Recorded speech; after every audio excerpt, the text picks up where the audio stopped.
Hello, my name is Winnie Bodin, and my project is the biological and chemical assessment of the Mad River over 7 years.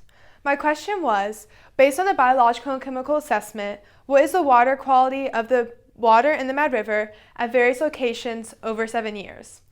My hypothesis was that the water quality of the Mad River would be poor when it comes to chemical, biological, and turbidity testing because my previous year of research has shown declining biological diversity and degrading water quality. I also noticed that area landowners are removing natural cover along the Mad River banks that are needed to help insulate the river from runoff and help the river thrive. My procedure was to receive permission to access various parts of the Mad River from landowners, to then visit 3 sites 4 times each year for the course of 7 years, to then take water samples using a freshwater master testing kit to test for nitrate, nitrite, pH, and ammonia, to chart the results onto a chemical monitoring data sheet, then use a kick stain to kick sample for 3 minutes upstream of the net and rub rocks within 1 square meter of the net, and then take the net onto the bank of the river and onto a tarp to help identify macroinvertebrates. And then once I've identified macroinvertebrates, chart those macroinvertebrates onto a monitoring sheet. Then safely return the macroinvertebrates to the Mad River and or place them into a jar of rubbing alcohol for further examination. Next, use Quest probes to measure dissolved oxygen and water temperature.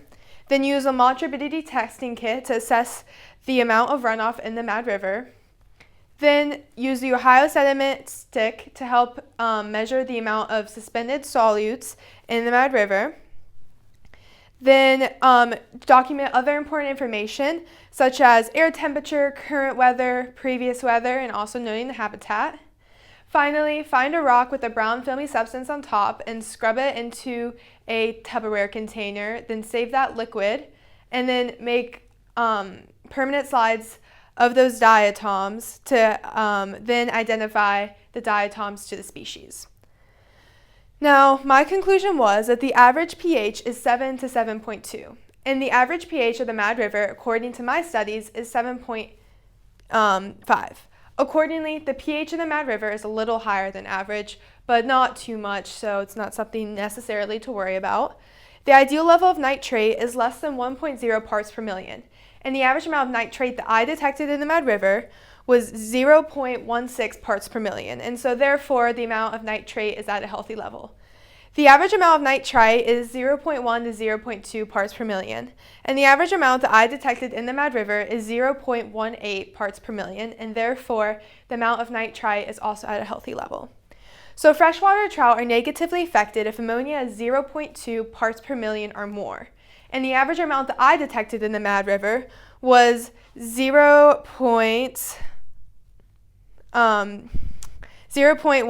And so this result means that the average amount of ammonia is at a good level, a healthy level. The ideal level of phosphate is below 0.25, and the amount that I found in the Mad River was 0.125 parts per million, and therefore the average amount of phosphate is also at a healthy level. The average milligrams per liter of suspended solutes in the Mad River is 8.5, and since this is something that's difficult to have like a baseline or average amount for just because it changes so much depending on weather, there's no average, but generally less is going to be better for the organisms. I found that the average amount of dissolved oxygen in the Mad River is 9.69, and this is also another test that can vary greatly depending on the weather, so there isn't really an average amount. I also found that the Mad River tested an average of a 10 on my pollution tolerance index rating, and this is considered a fair result. So after reviewing all this information, I have determined that my hypothesis is partially supported because the chemical testing produced average results, but the biological testing was poor. So what I have here is an example. I'm not sure how well you can see it, but this is an example of a testing sheet that I would bring out with me when I go out to the river. In it, I list the site I'm testing, the day I'm testing, the method I use, which is always the same. I'm always using kick stain, and I always kick stain riffles. Then I check the pollution tolerance index, which essentially once I kick seine and take the macroinvertebrates from the river, which macroinvertebrates are like small kind of insects type of things, and I then look at those and I give them a different points based off of how tolerant they are to pollution. So macroinvertebrates are a great test to see how healthy the river quality is because they're unable to move. So if an area of a river is polluted, they can't really escape that. So that is why I test for them and look for them. And the more intolerant to pollution macroinvertebrates I find, the better quality of the river. Then I also list the air temperature, the water temperature, current weather, previous weather. Those obviously, I think I mentioned in my conclusion a little bit, those can affect my test greatly. Just if there's been a large rainfall, there might be higher turbidity because more runoff might have come in the river in the last few hours. So that's important to know because I'll show later that you can definitely see on graphs sometimes, and it helps make sense of why was there this massive spike of turbidity when you can look back and say, oh, that was the same time that it had been raining 48 hours before. So that makes more sense. And then I also know all my chemical assessments that I've done. And then with a more recent one, that was actually the first one I ever did back a very long time ago. I also include, obviously, the newer tests I've done, so such as turbidity or phosphates. And then I also have, these are all available in my report, but I have all the graphs of every test I've done. So nitrite, pH, phosphate, which doesn't vary very much. One that was interesting that I kind of mentioned the effects of weather and why it's important to note the weather is turbidity. As you can see here, as best as you can, there's a very large spike right in here, and that would have been from a day where there had been a large rainfall the few days before I tested. And then also in my binder I have examples of diatoms that I have found in the Mad River and identified to the genus. So diatoms are very important because they produce about 25% of the world's oxygen. So obviously, like, that makes them very important to us humans, as well as they're a great way to measure water quality. And so when I'm identifying diatoms, I'm really looking for seeing if I can find ones that are circular, ones that are big, ones that are long, just the variety and the diversity of them. And that's kind of how you use diatoms to measure the water quality. And I do my best to go to the species, and if I can't go to the species, then I go to the genus if there's any doubt. Then I also have a journal that I take out with me every time, and so this is another example.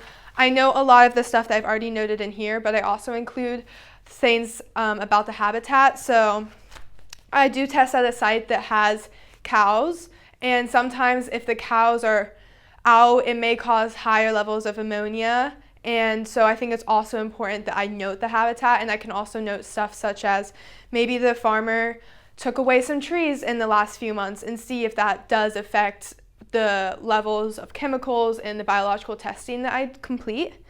So just a few more notes like to hit. All my testing sites are within, I'd say, about 4 or 5 miles of each other. And I've been testing at the same 3 sites for 7 years. I think the most important lesson that I'd like people to learn from this project is, especially farmers, is that it's important to leave natural cover along the shores, I guess, of the river. And that by having those trees there, it's going to soak up runoff. It'll help keep. At the Mad River, we have trout, and so it's important that the water is at a lower temperature, and the trees can help keep that water cooler so that they're able to stay there and they don't have to go somewhere else, or sometimes they can't really go somewhere else, so die. And that it's just important that we monitor this. I haven't noticed too many drastic changes because, well, for me, 7 years is a very long time, but for the Earth, it really isn't. However, I think it's very important that we continue to make and chart these results so that way we can notice bigger changes over longer periods of time.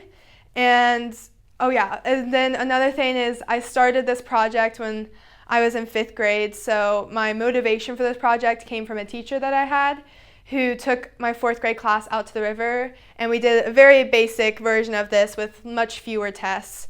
And I really just loved it, and I really love being out in the river and getting to work in the field and not always in the lab. So that was my original thought for starting this project. And I just want to thank you so much for judging and taking time out of your day to do this. So thank you. Have a nice day.